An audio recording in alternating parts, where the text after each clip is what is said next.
वंदे मातरम दोस्तों। आज चर्चा करेंगे हम एक ऐसे टॉपिक के बारे में जो कि वर्तमान में चर्चा में रहा है, लोकसभा के अध्यक्ष का पद। हाल ही में आपको पता है कि लोकसभा के अध्यक्ष को पद से हटाने का एक संकल्प प्रस्तुत किया गया है लोकसभा में।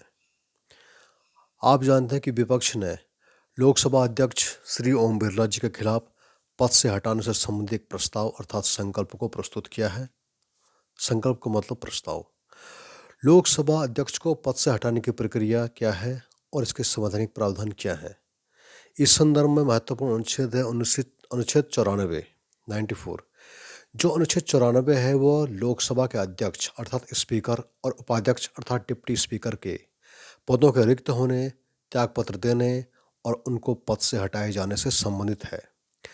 अनुच्छेद 94C कहता है, लोकसभा के अध्यक्ष, स्पीकर, उपाध्यक्ष अर्थात डिप्टी स्पीकर के रूप में पद धारण करने वाले सदस्य को लोकसभा के एक ऐसे प्रस्ताव अर्थात संकल्प के द्वारा पद से हटाया जा सकता है जो तत्कालीन समस्त सदस्यों के बहुमत द्वारा पारित किया गया हो। एक ऐसा प्रस्ताव जो समस्त सदस्यों के बहुमत से पारित किया गया हो। अब इसकी प्रक्रिया क्या है? जो सदस्य लोकसभा अध्यक्ष या उपाध्यक्ष को हटाने का संकल्प का नोटिस देना चाहता है उसे लोकसभा के महासचिव को लिखित रूप से सूचना देनी होती है। लोकसभा के महासचिव को आप लिखित रूप से सूचना दोगे और इस संकल्प को सदन में स्वीकार किए जाने के लिए कम से कम 50 सदस्यों का समर्थन भी होना अनिवार्य है।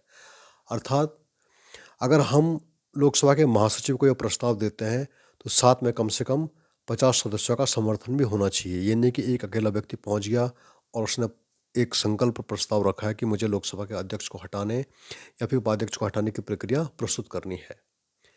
और ऐसे अधिकारियों को हटाने का कोई भी संकल्प तब तक प्रस्तुत नहीं किया जा सकता है जब तक कि संकल्प प्रस्तुत करने के उद्देश्य की कम से कम 14 दिन पूर्व सूचना न दी गई हो। अर्थात आपको 14 दिन पहले की सूचना भी देनी होगी। नोटिस प्राप्त होने के बाद संकल्प प्रस्तुत करने की अनुमति मांगने का प्रस्ताव अध्यक्ष द्वारा निर्धारित दिन पर कार्यसूची में शामिल किया जाएगा। पद से हटाने पर चर्चा के दौरान लोकसभा के अध्यक्ष की स्थिति क्या होती है? तो जब पद से हटाने का प्रस्ताव पारित होता है तो उस दौरान लोकसभा का वर्तमान अध्यक्ष अध्यक्षता नहीं कर सकता सदन की। पद से हटाने के संकल्प पर विचार होने के दौरान वह बिल्कुल भी अध्यक्षता नहीं कर सकता है, लेकिन वह सदन में आ सकता है, सदन में बोल सकता है, सदन की कार्यवाही में भाग ले सकता है, मतदान भी कर सकता है और सबसे पहले वोटिंग भी कर सकता है। Vote in the first instance करने का भी उसको अधिकार होता है, लेकिन उसको कास्टिंग वोट का अधिकार नहीं होता है।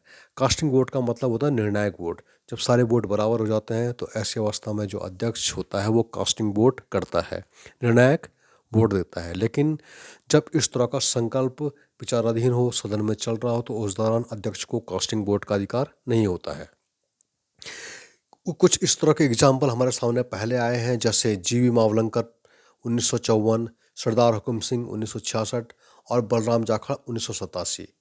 इस दौरान इनके खिलाफ प्रस्ताव या संकल्प पारित किए गए थे, लेकिन इनमें से कोई भी संकल्प या प्रस्ताव पूर्ण रूप से पारित नहीं हो पाया।